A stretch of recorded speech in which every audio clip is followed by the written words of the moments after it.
मेरे प्यारे विद्यार्थियों, नमस्कार। आशा है आप सभी लोग अपने घर में स्वस्थ होंगे, सुरक्षित होंगे।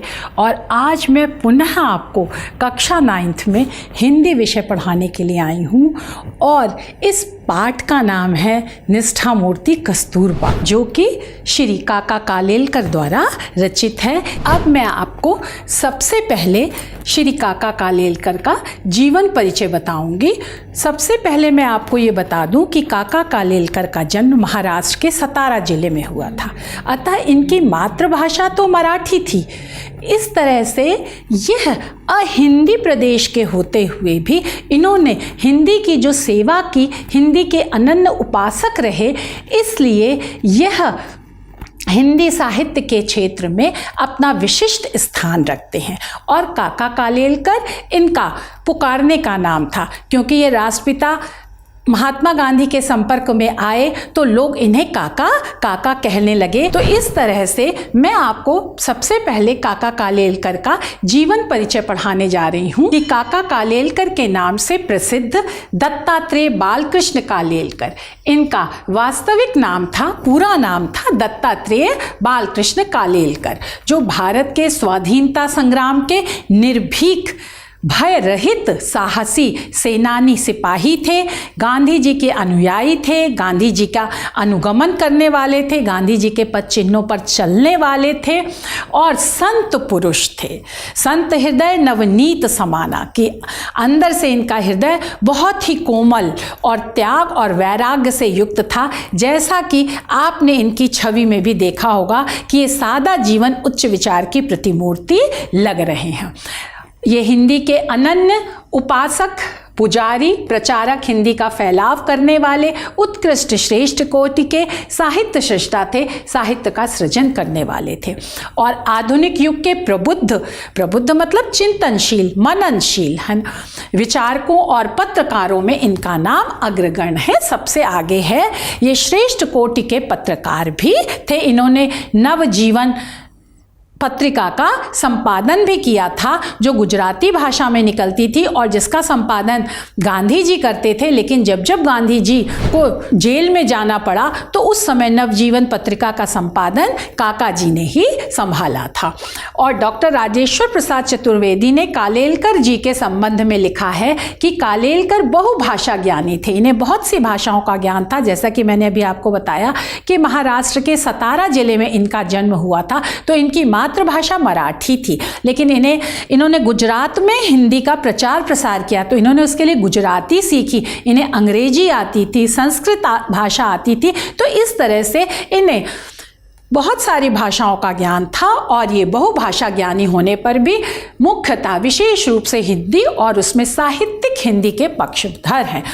हिंदी भाषा जो एक आम बोलचाल की भाषा है, लेकिन क्योंकि ये साहित्य सृजन करने वाले थे तो इन्होंने साहित्यिक हिंदी भाषा को भी प्रधानता दी है कि वह हिंदी जो काव्य सौंदर्य और साहित्यिक सौंदर्य के तत्वों से युक्त हो, जो उत्कृष्ट हो, उच्च हो, ऐसी हिंदी को भी इन्होंने अपनाने की वकालत करी थी। और इनकी साहित्यिक भाषा में सरलता है, आसानी से समझ में आ जाती है, ओज है, तेज का अद्भुत विचित्र संगम है, मिलन है। उसमें सरलता भी है, वो आसानी से समझ में भी आ जाती है और उसमें एक तेज है, स्फूर्ति है। और जिस भाव वस्तु घटना का ये वर्णन करते हैं उसका चित्र भाषा के माध्यम से आपके सामने ला देते हैं। इसलिए इनकी भाषा में चित्रमयता है कि आलोचक इनके गद्य को भी पद्यमय गद्य की संज्ञा प्रदान करते हैं। और अब मैं काका कालेलकर का जन्म बता रही हूँ कि 1885 ईस्वी में महाराष्ट्र के सतारा जिले में हुआ था और मराठी इनकी मातृभाषा थी। मातृभाषा उसे कहते हैं जो व्यक्ति जन्म के साथ ही जिस भाषा के साथ पनपता है, बढ़ता है, जिसको सुनता है, जिसको बोलता है, जिसको पढ़ता है, लिखता है जन्म के साथ, वह भाषा मातृभाषा कहलाती है। लेकिन स्वाध्याय से इन्होंने स्वयं अध्ययन करके हिंदी, अंग्रेजी, संस्कृत, गुजराती और बांग्ला आदि भाषाओं का भी ज्ञान प्राप्त कर लिया था और इस तरह से ये बहुभाषा ज्ञानी हो गए थे। महात्मा गांधी के भी ये सानिध्य में आए और इससे इनका हिंदी प्रेम और भी अधिक जागृत हुआ, जगा, क्योंकि राष्ट्रपिता महात्मा गांधी हिंदी भाषा के पक्षधर थे और हिंदी को वह एक संपर्क भाषा के रूप में सबसे उत्कृष्ट मानते हुए राष्ट्र और देश को जोड़ने के लिए सबसे अधिक महत्वपूर्ण मानते थे कि हिंदी ही एकमात्र ऐसी भाषा है जिसके माध्यम से हम राष्ट्र और देश को एकता के सूत्र में बांध करके आगे बढ़ सकते हैं और हिंदी भाषा 80% भारतीयों की समझ में आ जाती है। तो इस तरह से हिंदी भाषा के पक्षधर महात्मा गांधी थे और महात्मा गांधी के अनुयायी श्री काका कालेलकर थे। तो इन्होंने भी हिंदी भाषा के प्रचार प्रसार में अदम्य योगदान दिया है।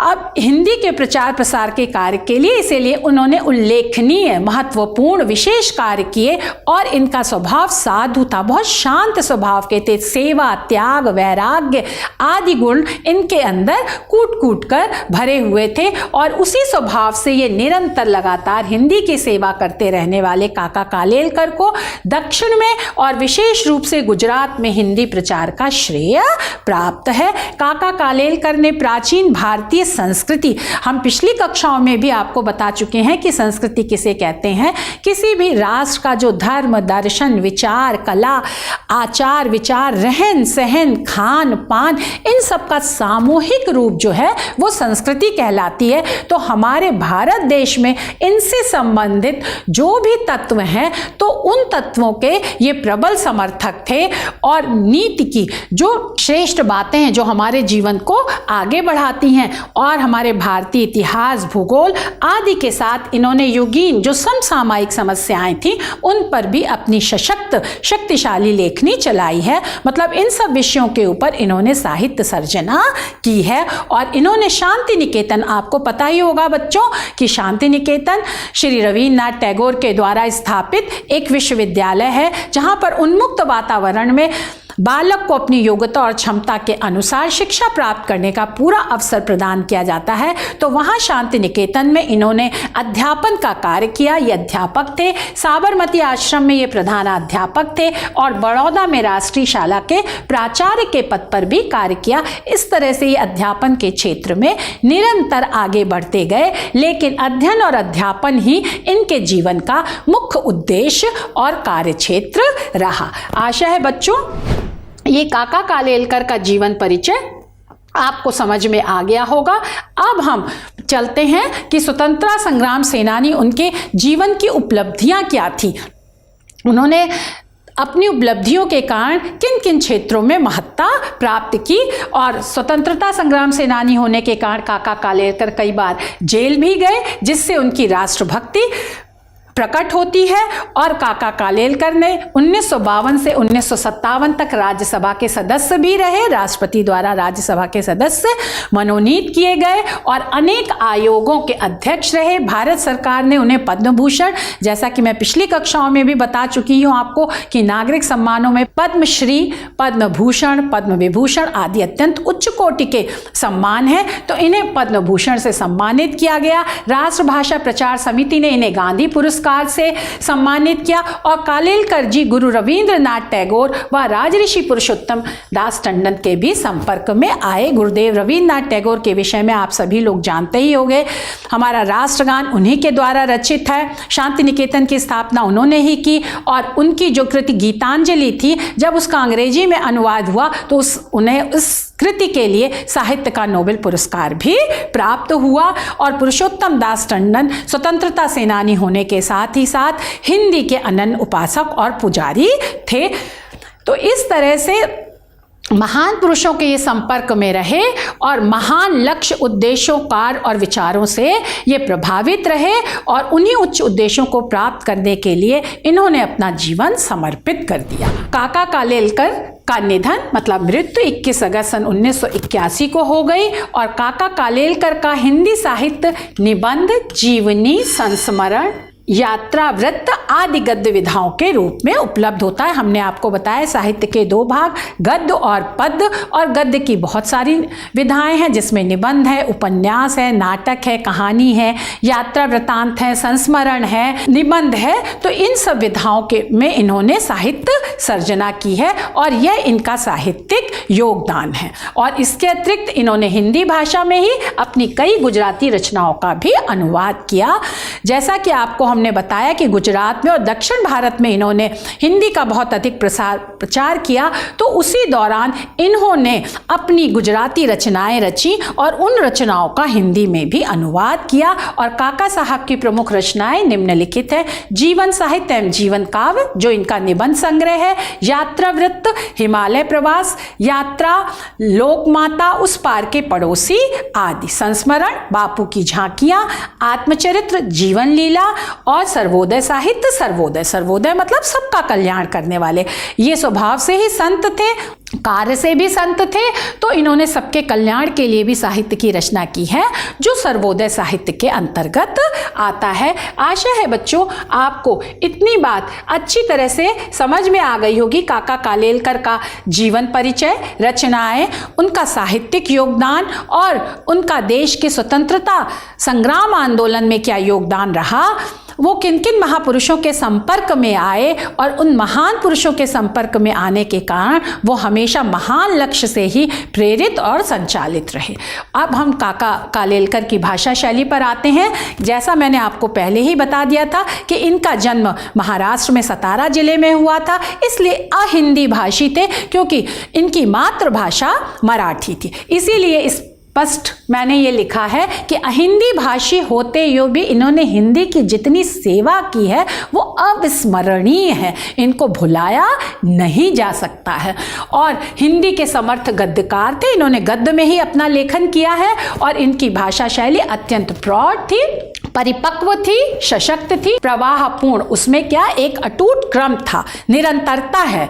और काका कालेलकर की भाषा परिष्कृत, साफ सुथरी, खड़ी बोली को इन्होंने अपनाया है, जिसमें प्रवाह है, एक सततता है, ओज है, तेज है और अकृत्रिमता है, वो स्वाभाविक है इनकी भाषा। और इनकी भाषा की प्रमुख विशेषता भावों का स्पष्ट प्रकाशन करने की क्षमता, योग्यता है। भाषा के माध्यम से ये अपने भाव और विचार को स्पष्ट रूप से प्रकट कर देते थे, जिससे पाठक को उनके भाव और विचार का मूल कथ्य आसानी से समझ में आ जाता था। इसलिए हिंदी और ये अनेक भाषाओं के ज्ञाता थे, जानकार थे, अतः उनका शब्द भंडार बहुत विशाल था। उन्होंने अनेक भाषाओं के शब्दों का अपनी हिंदी भाषा में प्रयोग किया है और जो साहित्य सर्जना की है उसमें दिन प्रतिदिन के प्रचलन में वाले विदेशी शब्दों का भी प्रयोग किया है, जैसे अंग्रेजी, अरबी, फारसी, गुजराती, मराठी के भी शब्द मिल जाते हैं। जब आप इनका पाठ निष्ठा मूर्ति कस्तूरबा पढ़िएगा तो उसमें आपको इन भाषाओं के शब्द भी देखने को मिलेंगे। और इनकी भाषा में तत्सम जो संस्कृत के शब्द हैं, तद्भव जो संस्कृत से अलग शब्द हैं, और देशज जो हमारी लोक भाषाओं से संबंधित शब्द हैं, वह सब भी इनकी रचनाओं में देखे जाते हैं। और काका कालेलकर ने यथास्थान उचित स्थानों पर मुहावरे और लोकोक्तियों का प्रयोग करके अपनी भाषा को सजीव और जीवंत बनाया है। अब काका कालेलकर जी ने विषय और प्रसंग के अनुरूप विभिन्न शैलियां भी अपनाई हैं और इनकी शैली के प्रमुख रूप निम्नलिखित है। जैसा कि मैंने आपको बताया कि भाषा के माध्यम से साहित्यकार अपनी सर्जना करता है, पर उस सर्जना और रचना को व्यवस्थित, क्रमबद्ध और प्रभावशाली वो जिस तरीके के द्वारा करता है वह शैली कहलाती। तो शैली एक पद्धति है, एक प्रकार है। अब इन्होंने जिन जिन शैलियों का प्रयोग अपनी रचनाओं में किया है उसका हम परिचय आपको दे रहे हैं। परिचयात्मक शैली, किसी व्यक्ति, वस्तु अथवा घटना का परिचय देते समय इन्होंने इस शैली को अपनाया है। और इस शैली में जो वाक्य होते हैं वो सरल होते हैं, छोटे छोटे होते हैं और भाषा भी सरल और सुबोध, आसानी से समझ में आ जाती है। तो ये तो हो गई परिचयात्मक शैली। और इसके बाद फिर विवेचनात्मक शैली, जहाँ कहीं गंभीर विषयों का विवेचन करना पड़ता है उसका विश्लेषण करना होता है, वहाँ काका साहब ने इस शैली का प्रयोग किया है। और इसमें विचार तत्व प्रधान होते हैं, गंभीर विषय होते हैं और तार्किकता।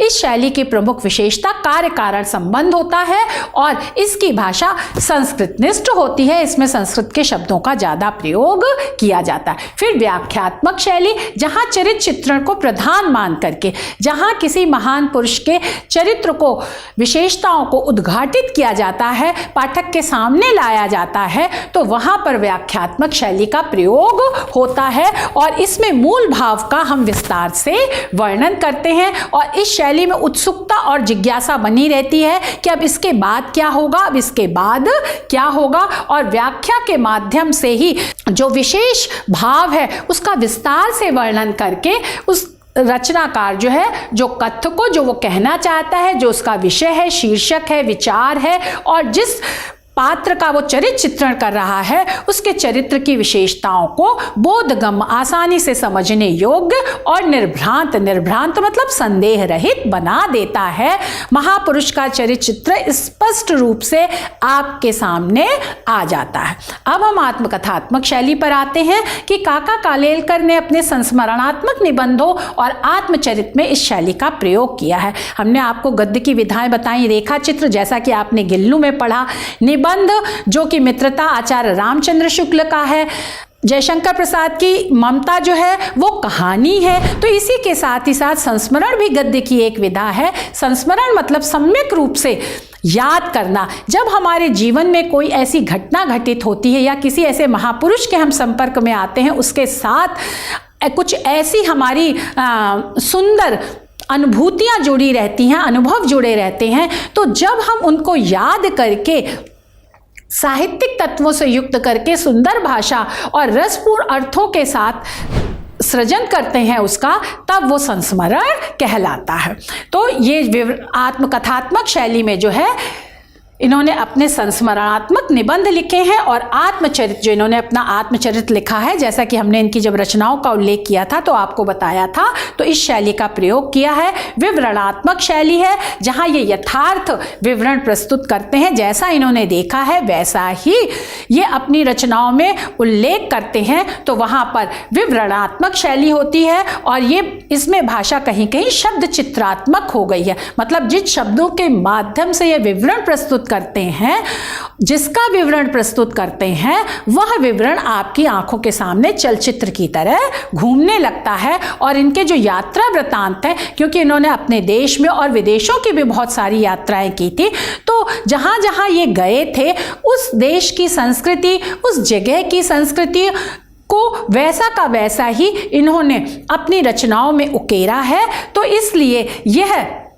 विवरणात्मक शैली इनके यात्रा वृत्तों में देखने को मिलती है। अब हास्य व्यंग्यात्मक शैली बेटा समसामयिक समस्याओं पर, क्योंकि जब काका कालेलकर जी रचना कर रहे थे तो उस समय हमारा देश पराधीन था, हमारी जो समस्याएं थी उन पर हम खुलकर बोल नहीं सकते थे क्योंकि हम विदेशी शासक के अधीन थे। तो वहाँ पर समसामयिक समस्याओं पर जब वो स्पष्ट रूप से नहीं बोल पाते थे तो वो हास्य व्यंग्यात्मक शैली का प्रयोग करके अपनी बात को रखते थे। तो ऐसी जगहों पर, विषयों पर इन्होंने हास्य व्यंग्य शैली का प्रयोग किया है और सामायिक समस्याओं को इन्होंने हास्य व्यंग्य शैली के माध्यम से उठाया है। और यह शैली सरल हृदय साहित्यिक संत की शैली में कहीं कहीं बहुत ही शिष्ट सभ्य हास्य व्यंग कटाक्ष देखने को मिलता है और इस शैली में मुहावरेदार भाषा का प्रयोग किया जाता है। इस तरह से हिंदी जगत इनकी बहुमूल्य सेवाओं के लिए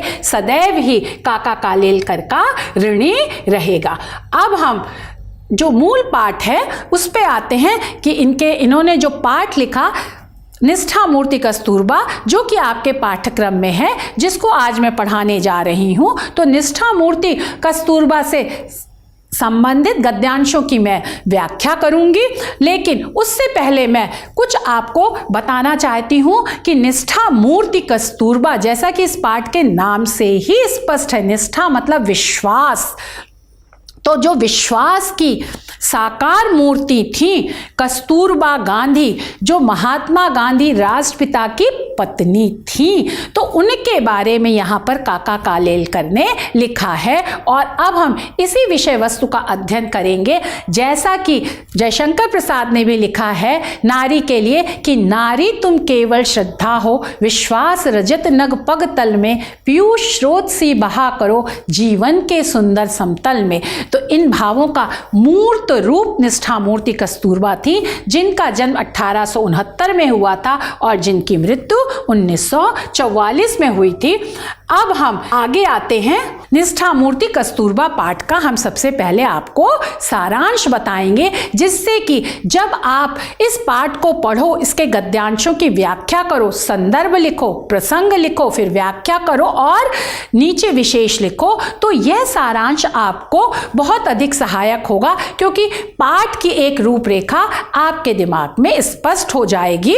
तो निष्ठा मूर्ति कस्तूरबा पाठ का ये सारांश है कि राष्ट्रमाता कस्तूरबा एक आदर्श भारतीय नारी थी। आदर्श भारतीय नारी के विषय में जैसा मैंने कहा कि वह विश्वास की प्रतिमूर्ति थी कि नारी तुम केवल श्रद्धा हो, और वह महात्मा गांधी की सहधर्मिणी मतलब पत्नी थी। सह मतलब साथ, धर्मिणी मतलब अपने कर्तव्य का पालन करने वाली। तो पति के साथ साथ वह निरंतर लगातार अपने कर्तव्य का पालन करती थी, और राष्ट्रपिता की पत्नी होने के कारण ही वो राष्ट्रमाता नहीं कहलाई।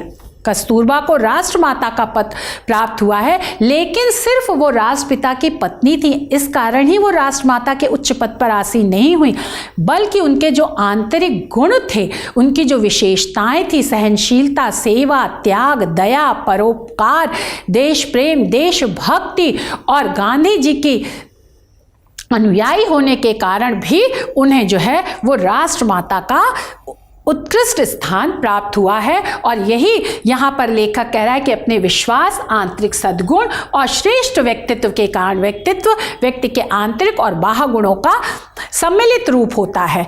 तो आंतरिक जो उनके गुण थे, जैसा मैंने बताया, सुंदर सद्गुण थे, त्याग, सेवा, दया, परोपकार आदि गुणों से वो युक्त थी। तो इसी के कारण वो जो है वो राष्ट्रमाता के पद पर आसीन हुई। और बा गुजराती का शब्द है जिसका अर्थ होता है माँ।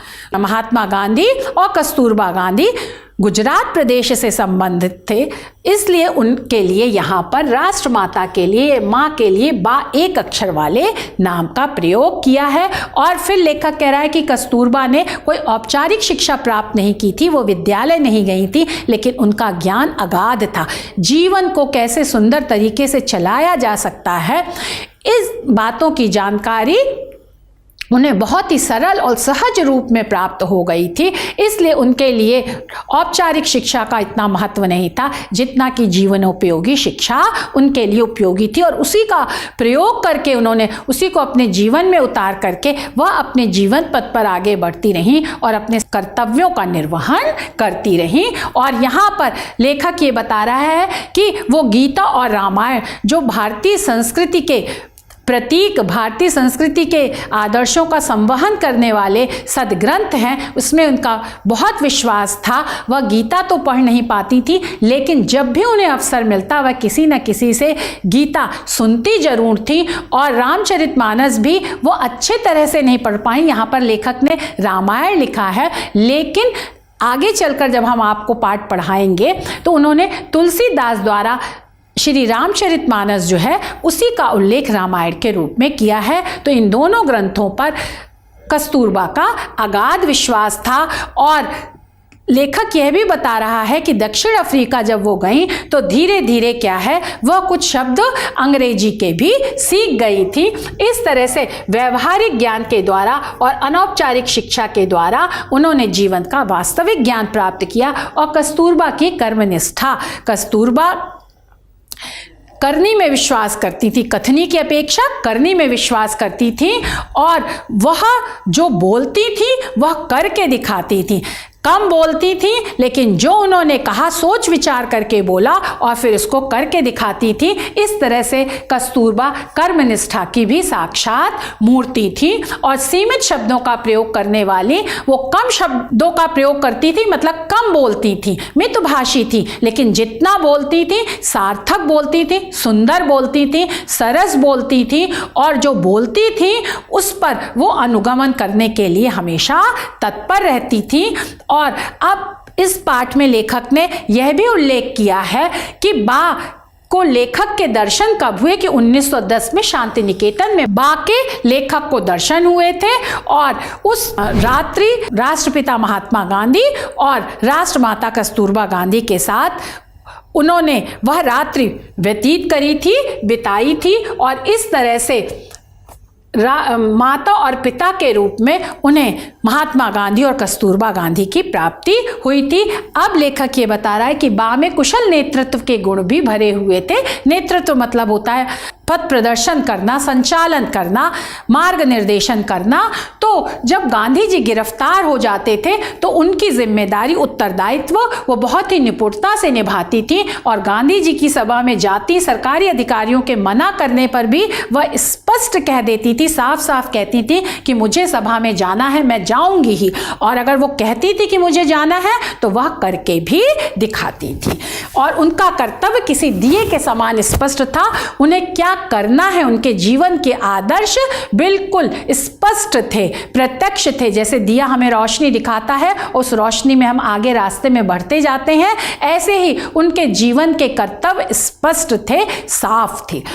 और कस्तूरबा ममतामयी माँ भी थी, एक स्त्री थी। स्त्री में सबसे पहले वात्सल्य होता है, ममता होती है। तो वह ममत्व, वह वात्सल्य केवल उनका अपने ही बच्चों के लिए नहीं था, बल्कि जो जो उनके संपर्क में आया और पूरे देश के जो नौनिहाल थे उन सब के प्रति एक ममत्व का भाव कस्तूरबा में भरा हुआ था। और कस्तूरबा सच्ची देशभक्त थी। महात्मा जी के जेल जाने पर शिक्षण सम्मेलनों में कस्तूरबा ने अध्यक्ष पद बहुत कुशलता से संभाला। इसका तात्पर्य है कि अगर राष्ट्रपिता जेल में है तो राष्ट्रमाता अपने कर्तव्य से पीछे नहीं हटी और उन्होंने देश के प्रति जो कर्तव्य थे वह पूरी तरह से उनका निर्वहन किया, इसलिए वह सच्ची देशभक्त भी सिद्ध होती हैं। अब हर क्षेत्र में असाधारण कस्तूरबा ने सफलता प्राप्त की और जब उन्हें आगा खां के महल में कैद रखा गया तब भी जब वहां स्वास्थ्य और अन्य सुविधाएं की दृष्टि से अच्छा प्रबंध था, लेकिन कैद उन्हें कभी अच्छी नहीं लगी, क्योंकि हम अपने कर्तव्य का निर्वहन करके सादा जीवन व्यतीत करें और कैद में रह करके विलासिता का जीवन व्यतीत करें, यह उन्हें बिल्कुल भी पसंद नहीं था। अब अंत में लेखक ने इस पाठ में यह बताया है कि कैसे आगा खां महल में कस्तूरबा की कैद में मृत्यु हो गई तो पूरे देश ने कैसे उनको श्रद्धांजलि दी। संपूर्ण राष्ट्र द्वारा बा को श्रद्धांजलि।